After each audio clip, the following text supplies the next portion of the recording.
Has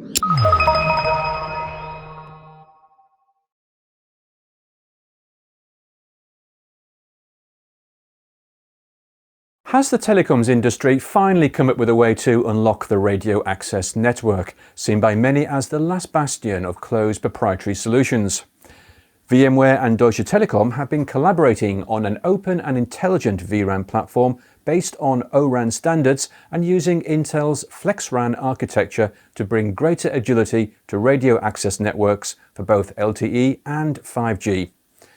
Joining me now to discuss the solution and the benefits it brings are Abdurazak Mudassir, who is SVP Technology Architecture and Innovation at Deutsche Telekom, Caroline Chan, VP and GM 5G Infrastructure Division, Network Platform Group at Intel, and Sachin Katti, who's VP Telco Strategy at VMware.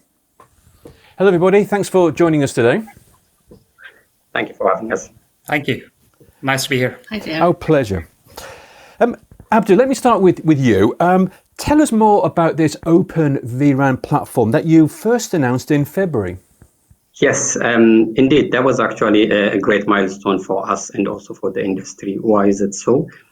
We were able to deploy in our lab here in Bonn the first vRAN platform using standard cloud platform coming from VMware, but also the FlexRun from Intel, and most importantly also using, fully standard compliant, ORAN standard compliant, and early implementation of the RIC, which allows for simple, intelligent management.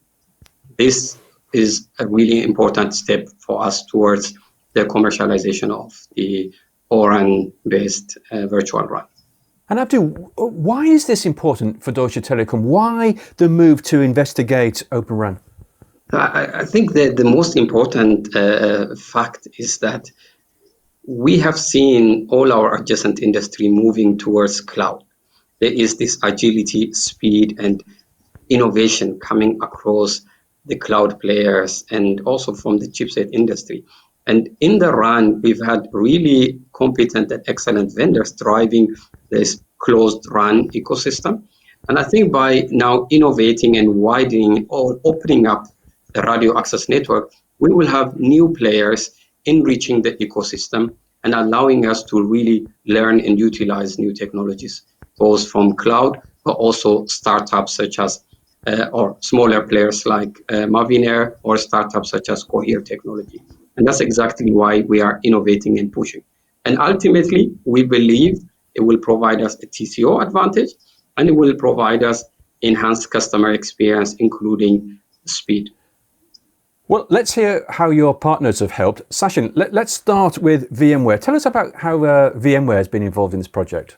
Thanks. So I think VMware, as Abdu mentioned, what we are trying to build here is a horizontal cloud architecture for allowing you to deploy various network workloads. And I think the final bastion, the final milestone here is being able to do that for radio access network functions, such as LTE or 5G base stations. And I think with Deutsche Telekom, what we are doing is building that cloud platform and showcasing that it is now capable of delivering ORAN compliant virtualized radio access networks. And the other capability that we are collaborating with Deutsche Telekom on is on building this radio intelligent controller, the RAN intelligent controller that ORAN is proposing to allow you to introduce new innovative technologies into the radio access network, which has been historically quite locked. So VMware is kind of building two fundamental components to deliver on this ORAN vision. One is the cloud, the horizontal cloud architecture to deliver data center economics and cloud agility into the radio access network.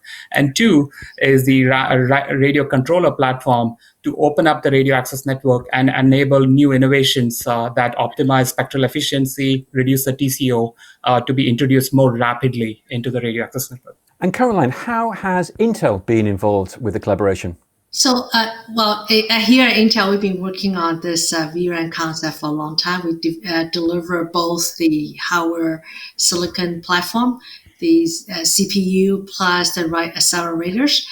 And also, we've been working on a FlexRun reference software stack, which has LTE and 5G. We just recently delivered URLLC and also TSN.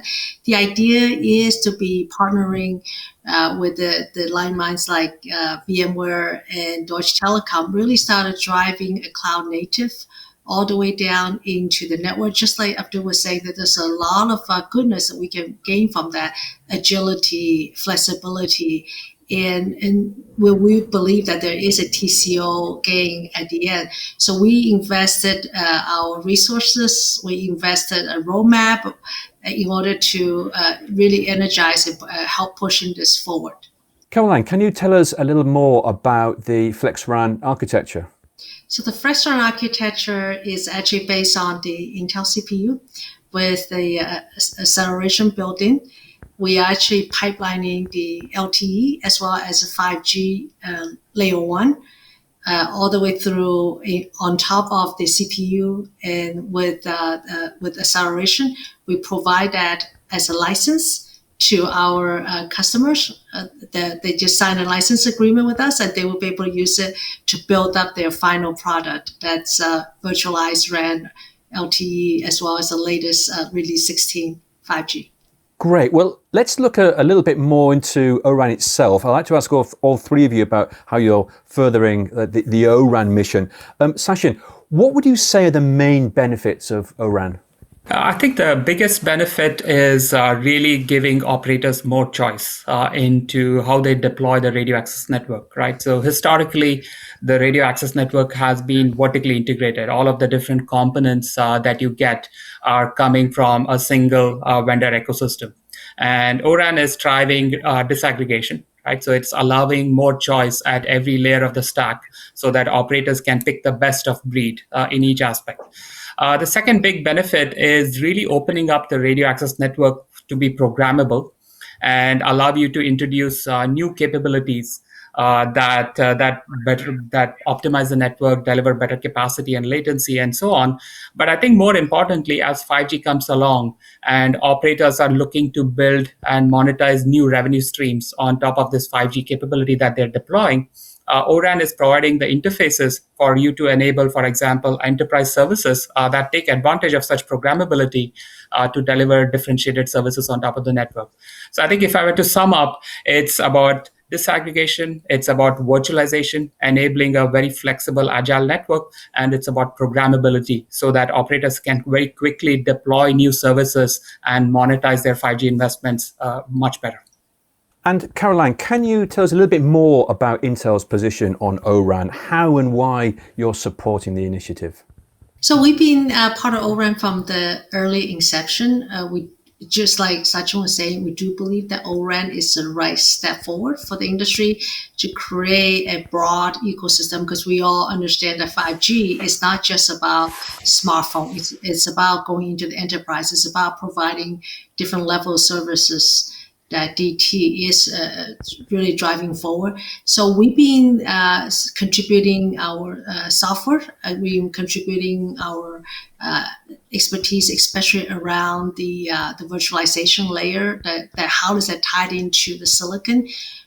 We actually supported some of the interoperability lab effort that's going on. We have people sitting on different subgroups and co-chairs and so on. So we wanted to see this being ORAN being successful, and we want to see the ecosystem enlarge from beyond the traditional telco is, and really bringing the level of developers and application services, because we are seeing a lot of the application services that needed in 5G really comes from outside of the traditional telco players. So we have to be driving that in order to grow this the level of the richness of the application that we need to make 5G ROI viable for companies like DT. Great, and companies like DT. So Abdul, tell us more then. What advantages will an ORAN environment ultimately bring to your customers? So I think most important points were already mentioned by Caroline and Sachin, and they are indeed true, right? So the agility allowing us to really embark on new business opportunity and also cost cutting, and all of that is, TCO optimization, it's all there. But I think one thing that's not mentioned that I see it as an important aspect is also it allows us to introduce new operating model, which means today we have a vendor and let's say operator relationship where we buy a box, really deploy, and that's it. Now we go into more of a partner model where we really have to understand, work together with our partners and really also change how we are operating, which of course brings its own challenge. We need to have the right skill set, we need to have the right mindset, and of course we need to have the right mature ecosystem. Great. And Sachin, for those other telcos that are considering ORAN, what technologies are a precursor to the capabilities that ORAN will unlock? I think there are a few, and this is what we are collaborating with DT on, with Abdu's team. So the first one is around disaggregated radio ecosystem. So being able to build a platform, and this is what VMware and Intel are working on, to make sure that when you deploy radio hardware on the top of cell towers, that you have all of those different vendors' radio hardware be interoperable with the baseband software that is running on a cloud. The second, and I think this is a pretty important one, is how do you build a reliable compute substrate? So if you are going from purpose-built hardware to general purpose hardware that's being used for a variety of compute, and then you're overlaying a cloud substrate on top of it, but you want to use it for mission critical applications such as a base station, and these applications are also extremely latency sensitive. So how do you build a very reliable cloud that an operator like DT can trust to deploy a mission critical service like the radio access network connectivity on top of, right? So that's the second kind of enabling technology. And the last one, to kind of come back to Abdu's point about operating model and introducing more agility, is about what are all the interfaces that need to be specified, and then the management and control platforms that are supporting those interfaces and building that developer ecosystem on top to deliver all those new capabilities that we all hope will unlock new revenue opportunities for operators, right? So I'd say doing the interoperability with all of the different hardware pieces that are coming because of disaggregation, building a very reliable, high-performance cloud substrate for deploying mission-critical workloads, and finally, building the management systems with the appropriate interfaces so that you can drive new operational models and new innovations in this whole ecosystem. Well, let's look ahead to the benefits that all this might bring to the industry. Caroline, how do you see the future of the Open RAN? I think the Open RAN, like everyone's saying, ideally will open up a whole new ecosystem players. I think it's especially important if we think about what the 5G is going to have to do in the enterprise side. We've been seeing a lot of activities around V2X. We're seeing a lot of activities that inside industrial factories. In fact, Intel's being involved in several of them in Europe, in Germany. So you look at the ecosystem, it really went beyond what Adu was describing, an operator and a vendor, a telco vendor relationship. We have interjecting so many new players in there without a open interface like ORAN is prescribing and help drive. It's hard to see how would these developers really come in and start developing softwares with the confidence that you will get deployed just as well on the top of a cell tower and inside a factory floor or a retail factory or hanging on a roadside unit. So if we were going to embrace the idea that 5G brings a much bigger TAM, much broader ROI for everyone in the ecosystem, you have to think the path that ORAN is advocating, the standards that they're driving is the right path to go. Great. And Sachin, with these new players coming on board, with these new use cases we've been talking about, what type of new applications will an open virtual RAN enable?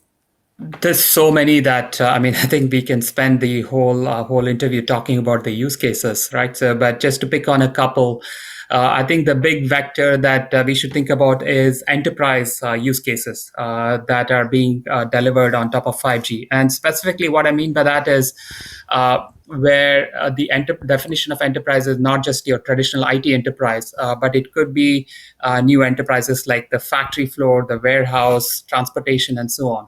So fundamentally, think of services where instead of the application treating the network as a connectivity layer, there's actually APIs and integration between the application and the network so that you can deliver differentiation, you can deliver SLAs at an application layer.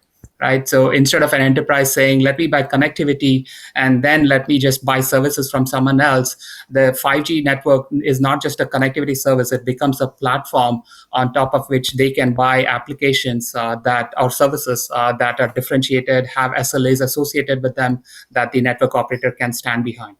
So I think use cases around smart factories, robotics, simpler things such as AR or VR, and not simpler in the sense of being able to deliver consumer video applications like that.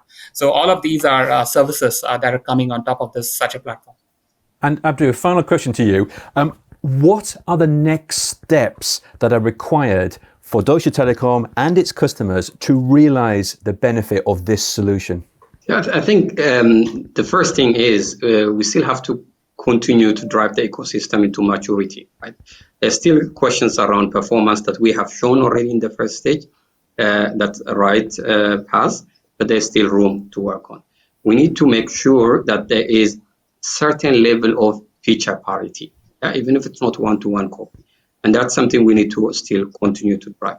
We need to also solve the integration complexity. I think it's not possible that the integration complexity gets dumped to an operator because we don't have the capability. But this is not what we're doing. I really appreciate what we are pushing together with the partners in terms of open interfaces, easy integration, and easy management. And that's still a room to be worked on. And that's why we at Deutsche Telekom also set up a lab in Berlin where we are allowing for smaller players and big players, all ecosystem players, to come and really test in our environment, an OT club in Berlin, and even offer certification together with ORAN. So, and that's something we will continue to encourage, but we need to still work with the community. Well, Abdu, Caroline and Sachin, thank you all very much for joining us and sharing your insights on not just ORAN, but the intelligent virtual RAN platform. Thank you. Thank you.